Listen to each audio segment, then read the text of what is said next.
Well, good morning and welcome to another week of Journey with Christ. I'm your host, Mark Mitchell, a preaching minister at the Park Avenue Church of Christ here in Charleston, West Virginia. I am joined as usual by Steve Fox, who's been a minister for over 50 years. And the people are still waiting for that to end. How you doing today, buddy? Yeah, I'm trying to figure out how I'm 48 years old and I've been preaching for 50 years. Oh, my son's 48. I knew there was somebody who was 48. Yeah, you knew somebody was 40. I didn't know who it was. And they're all going to be here the next weekend. We do things a little differently at our house. Everybody else on the other side goes to their folks for Christmas, and then they all come to New Year's Day. They come to our house and we have Christmas. And that means we got 18 people in the house. Despite the fact that everybody in the government's saying, don't go to Christmas parties, don't even have them, don't have big dinners, well, I think a lot of people have to say, is it worth the risk?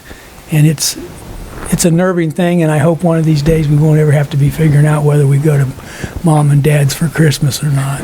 Yeah, I'm wanting to encourage everyone to just let people do what they want to do. And follow the guidelines. And follow the guidelines as best as possible for them. But, given the circumstances, just do the best you can with what you've got, So, yeah, it's going to be interesting this coming week, that's for sure. That's for sure. In fact, we're not having our Christmas till Sunday after Christmas at my house because of everything. So, hey. Anyway.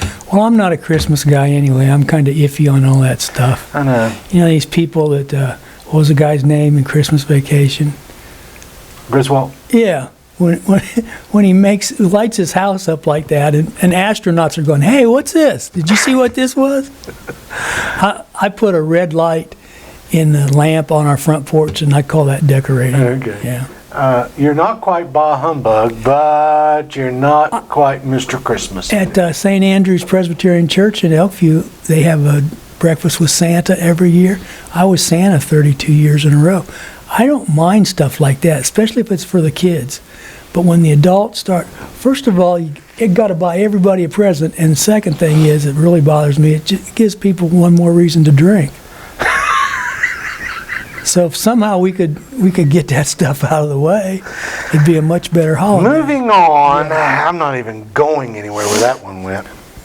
We're going to begin reading in Revelations chapter 11, beginning with verse 11, as we prepare our way in our study for the second half of Revelation 11. But after the 3.5 days, the breath of life from God entered them, and they stood on their feet, and terror struck those who saw them. Then he heard a loud voice from heaven saying to them, "Come up here." And they went up to heaven in a cloud while their enemies looked on. At that very hour there was a severe earthquake, and 1/10 of the city collapsed. 7,000 people were killed in the earthquake, and the survivors were terrified and gave glory to the God of heaven. The second woe is past. The third woe is coming soon. And the seventh angel sounded his trumpet, and there were loud voices in heaven which said, "The kingdom of the world has become the kingdom of our Lord and of his Messiah, and he will reign forever and ever." Last week we talked about the two witnesses, and I've got another picture this week of our two witnesses as they are speaking. But now this is before they died, and then they're raised after 3.5 days, and everybody walks by them, and then they're taken into heaven, and then we've got the earthquake and this many people who die, and then it concludes with the second woe is past, the third woe is coming soon.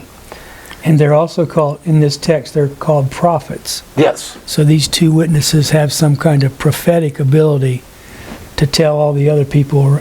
And then this phrase, "come up here," How'd you like God just to invite you? Hey, come up here a minute. Let me show you some more things. Well, there's been a few men who've had that opportunity, so, you know. Yeah.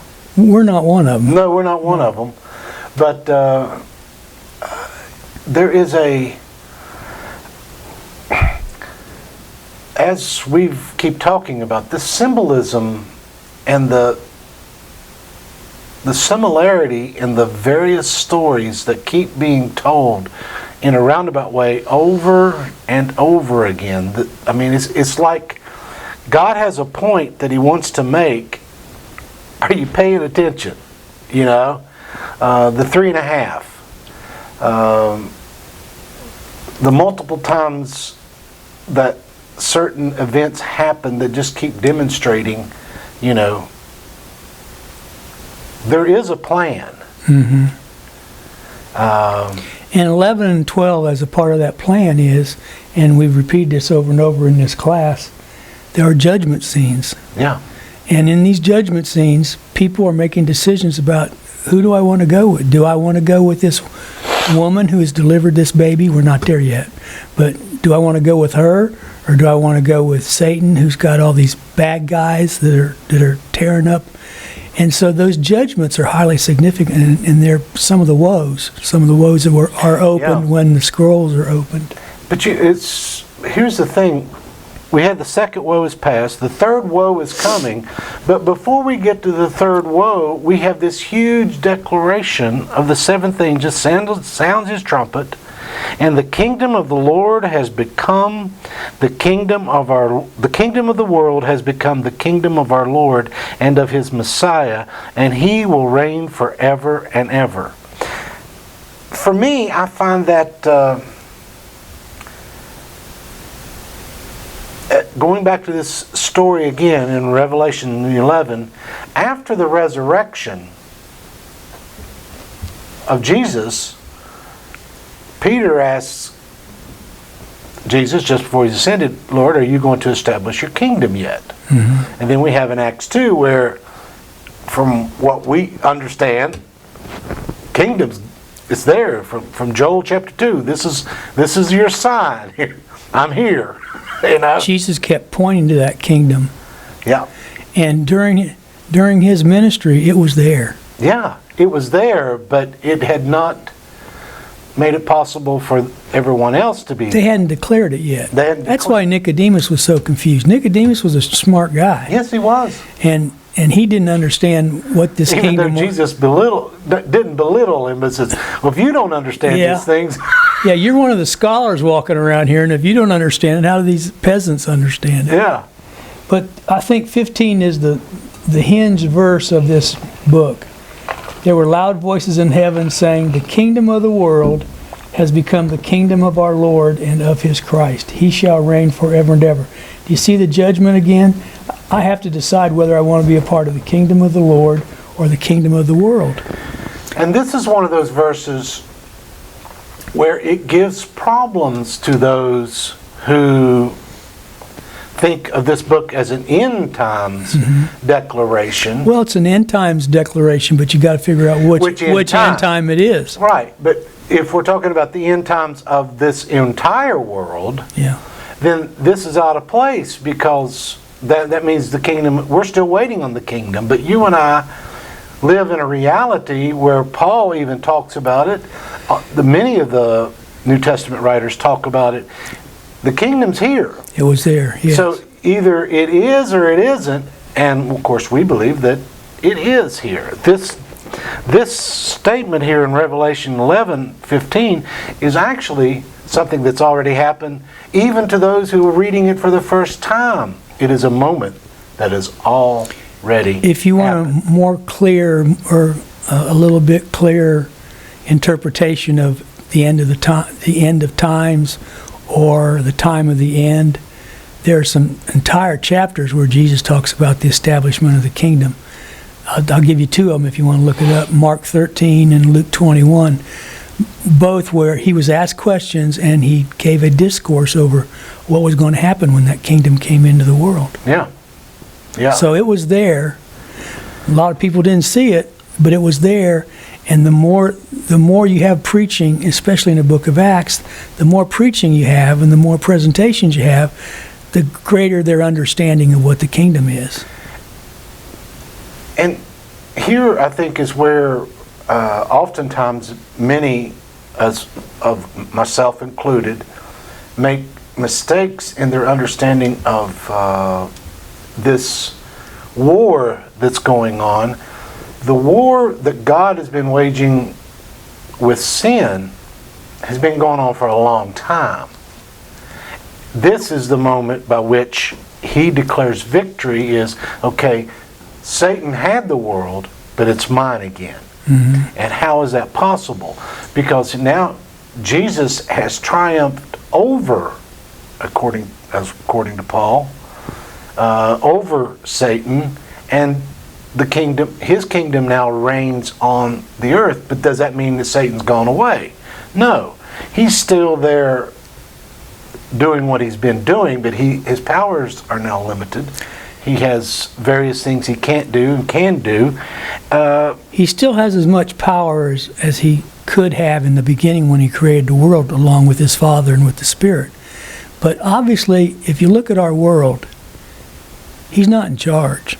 There's a lot of other people that are doing things that are just totally against his ideas and against his teaching. So there will be a time when that kingdom is fulfilled, even though it's in the world now. There will be a time when that kingdom is fulfilled when, as Jesus said, he prayed that his will would be done on earth as it was in heaven. Well, it's just as confusing as like when Jesus is standing before Pilate and he says, "Are you a king?" And it's as if you say, "Yes." Yeah. But my kingdom is not something that's in what you're considering a kingdom. That, to me, is where the mistake is often made in this discussion of kingdoms. We think just because we don't have a capital for King Jesus, the kingdom of God, though there's a lot of people want to establish a few capitals for him, still yet today, still making Jerusalem as the capital, And Jesus even told Pilate, "You'll see this someday." Yeah. The one big hurdle that people had to jump over, whether it was Pontius Pilate or anybody else, was they couldn't see it. No. When Jesus talked about his kingdom, you couldn't see it. You couldn't reach out and touch it like you could with Judaism. No. And like the Old Testament scriptures. No. It wasn't on a map. It wasn't, you didn't travel there, so to speak. Jesus said, if I'm there, then, hey, the kingdom's where you are. Can you imagine somebody saying, "Oh, you're looking for the kingdom? Go down to the gas station, turn left, 3 miles, walk that 3 miles, then there'll be a guy there, then you can ask him." They couldn't see it. They couldn't grab a hold of it. It was just a concept that Jesus was teaching, and they weren't used to that. We need to get to chapter 12. No, you need to get to chapter 12, because you're going to explain chapter 12. No. One more thing before we go from 11. After he says that the kingdom of the Lord and his Christ, and he shall reign forever and ever, he is saying specifically, and we all need to do this, Acts chapter 2, Isaiah chapter 2, Daniel chapter 2, every one of us ought to sit down and read this passage and say, you know what? I'm a part of a kingdom. You and I are citizens of the United States. But one of these days, and I know people don't like to hear this, one of these days the United States of America ain't going to be here. No. But his kingdom is eternal. It lasts forever.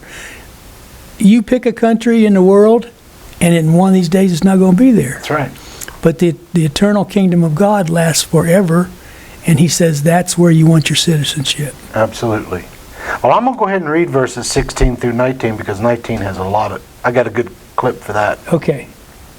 And the 24 elders who were seated on their thrones before God fell on their faces and worshiped God, saying, "We give thanks to you, Lord God Almighty, the one who is and who was, because you have taken your great power and have began to reign. The nations were angry, and your wrath has come. The time has come for judging the dead and for rewarding your servants, the prophets, and your people who revere your name, both great and small, and for destroying those who destroy the earth." Then God's temple in heaven was open, and within his temple was seen the ark of his covenant. And there came flashes of lightning, rumblings, peals of thunder, an earthquake, and a severe hailstorm. Every time you think you've got this thing kind of in perspective, Revelation does a one-off on you, and you're like, okay, no, wait. The kingdom is established. Why is the ark coming back down? You know, who are these? Or how to get up there in the first place. Yeah, and who are judging the dead and rewarding your servants and prophets? Of course. And if it's going to come out that way, Harrison Ford will never be able to find it. I know. Isn't that a great scene from that movie? Yes, it is. The Lost Ark. Because he took... Don't look in there. Do not look in there. Close your eyes. Because the judgment of the dead is happening. And... well, back to the kingdom question. If you read Isaiah 2, Daniel 2, Joel 2, and Acts 2, you'll have a much clearer vision, a much clearer understanding of how that kingdom came into the world, because it was the prophecy. Right. I mean, Jesus was prophesied too, but the prophecy was how the kingdom would affect these people. And one of the things that made that kingdom absolutely amazing, he says, the Ark of the Covenant's here. Yeah. They're still looking for the Ark of the Covenant. I see documentaries every once in a while where they say they found it and somebody's gardening in a palace or gardening in a cave or somewhere. If they found that Ark of the Covenant, that might be... Well, Ezekiel gave a unique perspective to where the Ark of the Covenant was, because it flew out in one of his visions. Flew out of Jerusalem. Oh. I don't know whether to agree with you or not, because I know nothing about Ezekiel. Well, it was and my college professors would probably look at that with a little disdain, but I can tell you how to spell Ezekiel, and that's about it. There's sometimes I don't know how to spell Ezekiel. So in heaven, in the temple that was in heaven, is the Ark of the Covenant, and it was seen within his temple. There were flashes of lightning, loud noises, peals of thunder, earthquake, and heavy hail. Man, everything in the natural world just blew up. Demonstrated how important that was. That the ark was there and the temple was there. And I know there, again, we keep saying this, and I want to reiterate. We're balancing ourselves between literal and figurative.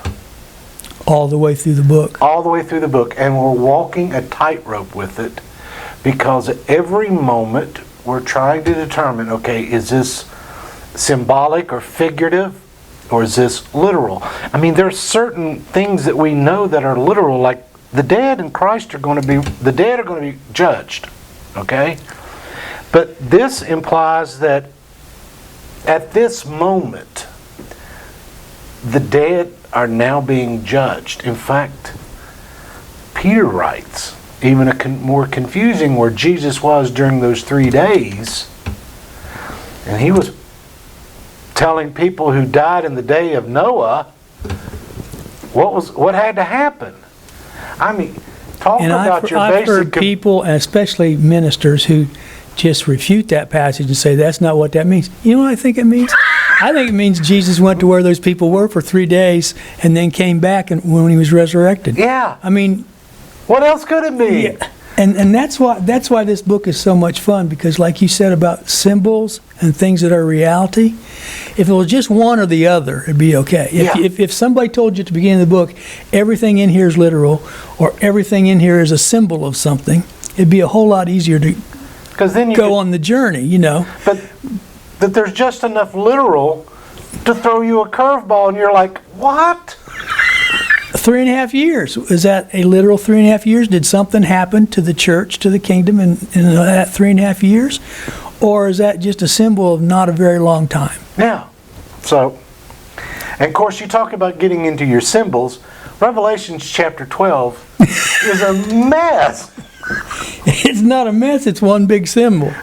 Yeah, well, and to the point of literal and figurative you go with it, I have no idea. I know there wasn't a woman clothed with the sun and her feet on the moon, and had 12 stars around her head, but there was a woman who was pregnant. There was a woman and there was a child, so is that child? Yeah. Okay, since you're gonna explain this and you have no idea what it means, as you just said, do I get to read it? Go ahead. Okay. And a great portent appeared in heaven, a woman clothed with the sun, with the moon under her feet, and on her head a crown of 12 stars. She was with child, and she cried out in her pangs of birth, in anguish for delivery. And another portent appeared in heaven. Behold, a great red dragon with 7 heads and 10 horns, and 7 diadems upon his heads. Man, John he can write some stuff, can't he? Yeah. Well. His tail swept down a third of the stars of heaven and cast them to the earth. And the dragon stood before the woman who was about to bear a child, that he might devour her child when she brought it forth. And she brought forth a male child, one who is to rule all the nations with a rod of iron. But her child was caught up to God and to his throne, and the woman fled into the wilderness, where she had a place prepared by God, in which she was nourished for 1,260 days. Okay, the very first thing we have to do is, and we may not even be able to do it, is who's the woman, who's the child, and who's after the child? Who's going after the child? Well, this is where the reality and figurative paint a portrait that is confusing. Mm-hmm. Our first reaction is that this has to be Mary, but that this is the birth of Jesus Christ. Yes. And Satan was coming after the baby. But as soon as the child is born, he's taken up into heaven, which gives us a kind of a confusing point, which probably, as Jesus illustrated very many times, that someone had to be born again in order to have this life. This birth here is, in all likelihood, the birth of the kingdom. The fact that when Jesus was raised, this is that moment. This is when Satan is defeated, having tried to defeat him. He tempted him, he came after him, and then he went after him from the fact of the government, the fact of the religion, his people, his very own betrayed him. And it would seem as though he had won, but as Paul put it, the resurrection demonstrates the triumphal power that Christ had over Satan. When we try to identify these people or these parts in the puzzle, let's go to verse 5 first and work our way backwards. She brought forth a male child, one who is to rule all the nations with a rod of iron. Yeah. I think most people in the world would agree, if they know anything about the Bible and biblical prophecy, would say that was Jesus.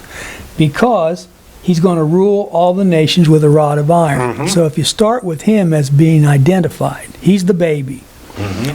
And so either Mary gives birth to him or all of Israel gives birth to him, depending on which view depending on which interpretation you... Yes. We all like to get Christmas cards. And, well, a lot of us do. Some of us could care less. But a lot of us like to get Christmas cards. Matter of fact, this past week, Susie and I got a Christmas card. It was addressed to Susan Fox and old what's-his-name. And when I opened it up, I couldn't figure out the handwriting exactly. But it wasn't my handwriting. It wasn't. I think it was your wife's handwriting, if I remember right. But anyway, she was quite proud of old what's-his-name really enjoyed reading that Christmas card. Well, I guarantee you, nobody ever got a Christmas card like this. Yeah, we got the picture up here right now. A woman who is pregnant, and she is ready to give birth. And the dragon's waiting. The dragon is waiting there to kill the baby. Yeah. Now it's starting to get a little more crystal. If you accept the fact that the baby is Jesus, either Israel gives birth to him, because that's where he came from, or God gave birth to him, because that's where he came from, or Mary is the one that's the woman who's But here again, I this- hope most people don't feel you have to disfellowship somebody else if you don't understand all these symbols or teach all the symbols. There's a lot of if stuff in here, a lot of iffy stuff. well, that's the problem. Sometimes John uses a literal event and flips it to be figurative to describe something else that's going on. Yeah. I mean, like, we know that Mary was the mother of Jesus and Jesus was born. And we know that he was born as the King of Kings, Lord of Lords. That part is true. And of course, that's sort of like what this says. But then immediately after the birth, the child is snatched up back to heaven. And now the woman flees to the wilderness to a place prepared for God where she will be taken care of for 1,260 days. There's the 3.5 years again. So we have literal and figurative all going on in this one. Well, you mentioned a minute ago, and you were 100% correct. If this is Mary, What? or I said you were 100%. Okay, I said you were 95% correct. Thank you. If this is Mary, she's not clothed with the sun and standing on the moon. No. That's probably symbolic Yes. of her being very important, very significant. She's even very close to the sun and the moon. Well, and she has the 12 stars around her head, giving, again, Yeah. to the understanding that 12 meant the people of God. You know, that's who they were. And the dragon, the red dragon.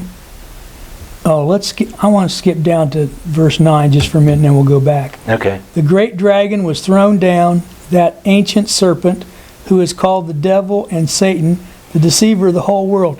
You've got all these passages in Revelation where you can't figure out who that is, what person is doing that, or what woman is doing that, or who is that. Well, here we got a and John pause said- of a second and said, yeah, hey, I'll tell you who this John is. says, I'll tell you who this is. It's the serpent, the devil, Satan, the deceiver of the whole world. If you knew absolutely nothing about the Bible, you could probably figure that out. This one here, you know, go, okay, I got that one. I wish you'd have done the same thing I with wish the you'd have done- woman. yeah. With the rest of the book, send a concordance with it. Okay, so we've got this much to put together. The child is going to bring forth the kingdom into the world. And since the dragon doesn't want that, he's going to have to kill the child. He's going to have to take care of the child. If that's not Bethlehem and Herod killing the babies, because Herod's a wacko king and he wants to make sure he's going to stay king, so he'll just go into Bethlehem and kill a bunch of 2-year-old boys. And he did snatch Jesus out of Bethlehem and take him to someplace else. We know he went to Egypt. Yeah. And that is very prophetic as far as several of the prophecies that talks about God coming out of Egypt. It's Hosea 11, verse 1, out of Egypt I have called my son. Right. But at the same time, again, Steve, we've got multiple meanings to this because this implies that with verse 7, then the war broke out in heaven. Michael and his angels fought against the dragon. Yeah, you notice I jumped over that very conveniently. Yeah, I noticed how you did that. Most people would say the Bible teaches that Satan was in heaven and he had a bunch of demon angels with him and they fought against God's people and so God kicked him out. Most of the people would say that was pre-Adam and Eve. That's This not true. makes it very clear that that was not pre-Adam and Eve. This was something that happened later. And it goes back to the 3.5 years where you're trying to figure out, is that a symbol or is that literal? And this place that was prepared for this woman, God prepared a place where she fled into the wilderness so the dragon wouldn't get her. Yeah. So she's protected. If you pressed me up against the wall and held a shotgun to my head, I'd say this woman was Israel. Yeah. It could be Mary, and that would be a literal birth, that she gave literally birth to Jesus, or it could be Jesus coming out of Israel.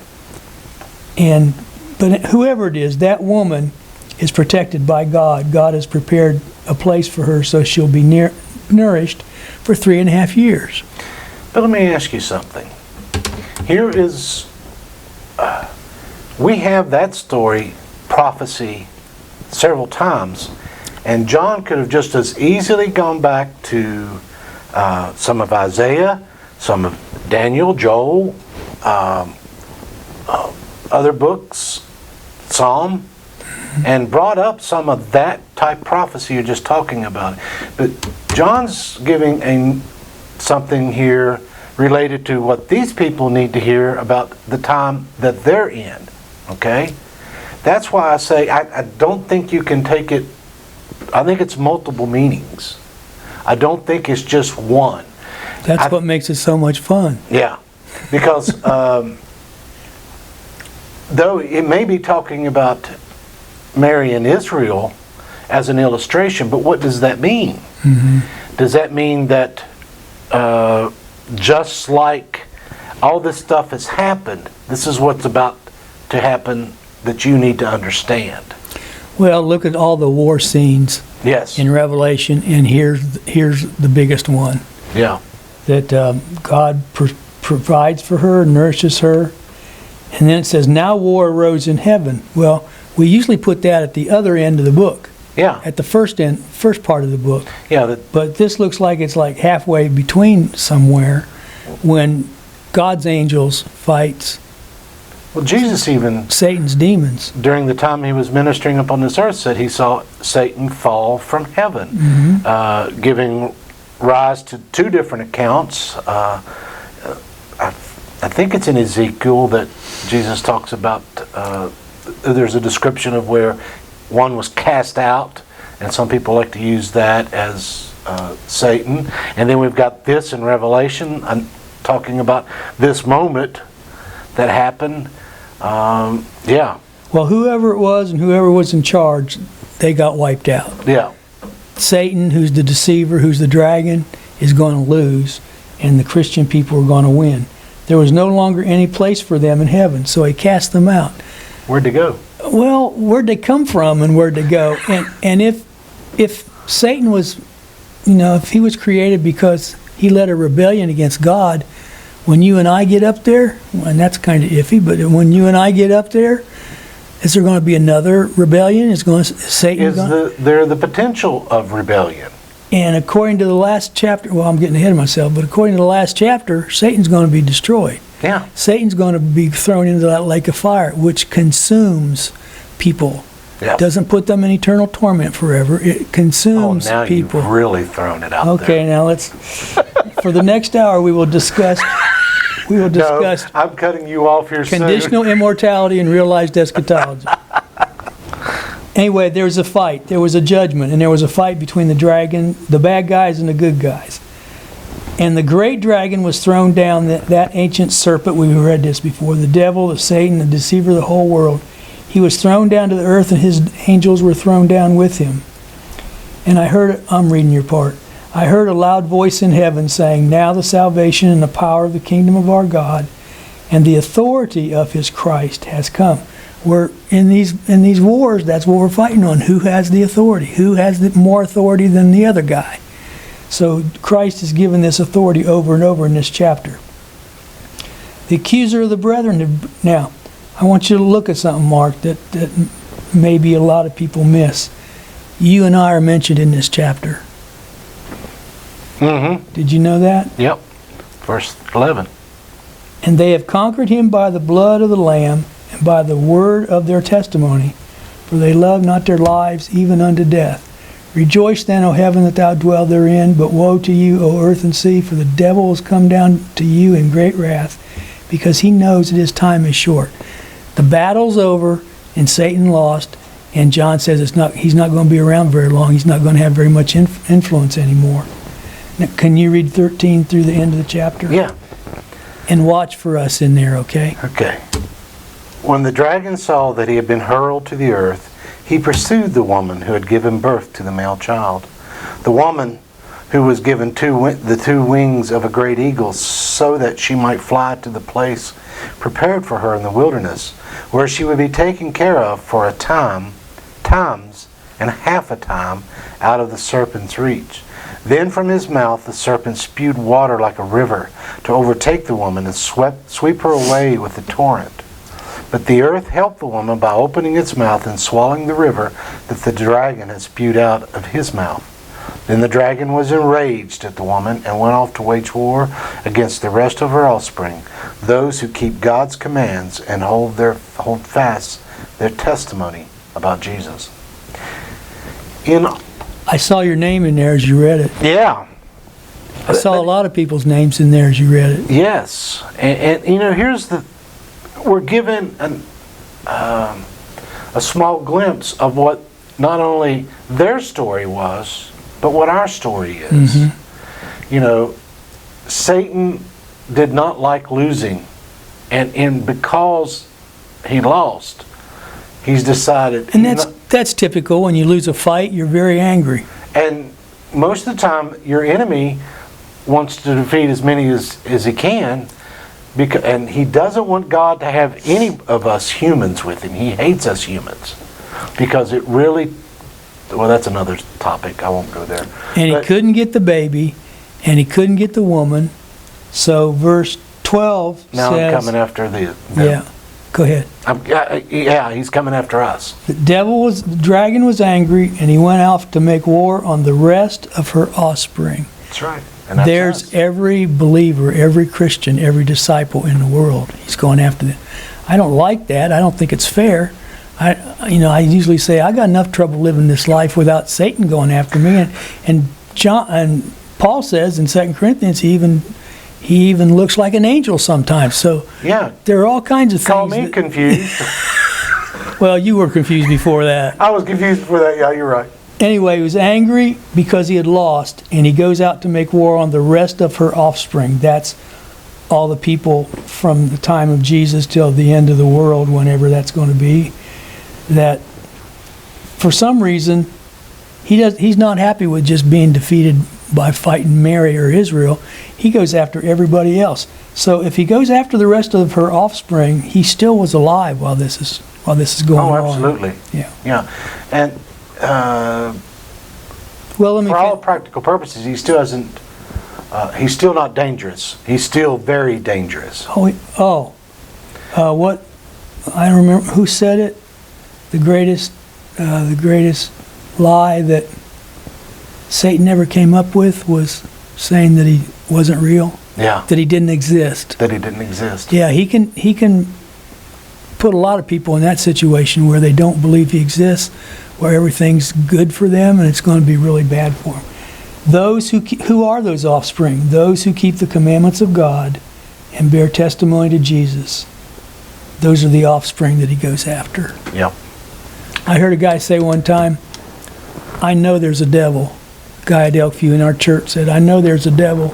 And I said, you do? He said, yeah. He said, the Bible says he exists, and I've done business with him. That's all of us, I think. Yes, it is. Yeah. Yes, it is. Well, Steve, I think we're going to need to call it quits there. We've hit that number that I'd like to try to keep it to. So we're going to call it for this week. Next week, we will be in Revelations chapter 13. I don't know how far we're going to get, but we will do our best to maintain a steady movement through the book because we don't want to get bogged down in too many things.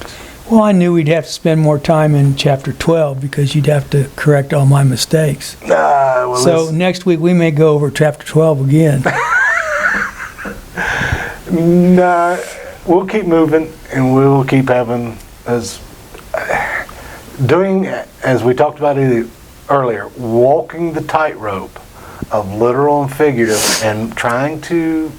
There's just enough literal in there for you to draw what meanings of some of this figurative stuff is, and that's where we have to try to stay. Yep. Well, listen. If you have any questions, any comments, we encourage you to submit them to us either via the Facebook or by the YouTube channel's comment section. We look forward to our time with you again next week. And I would encourage you that in the coming week, as you and your family celebrate the holidays of Christmas and spend time with one another, to be safe, but to remember part of this story of Revelation chapter 12 is that God sent someone here for us in order to save us and to save us from any future problems. It's just not today. It's in the future. You have anything you'd like to add? Just one thing, since we are in the season where some people are nicer to other people than the rest of the year, we read a chapter today about the baby. Mm-hmm. And it's pretty well known, that's a narrative that most people don't have a lot of trouble with. That was the baby. But I'd like for you to remember that that baby grew up to be an adult. Yeah. And babies are pretty helpless. Babies are pretty weak.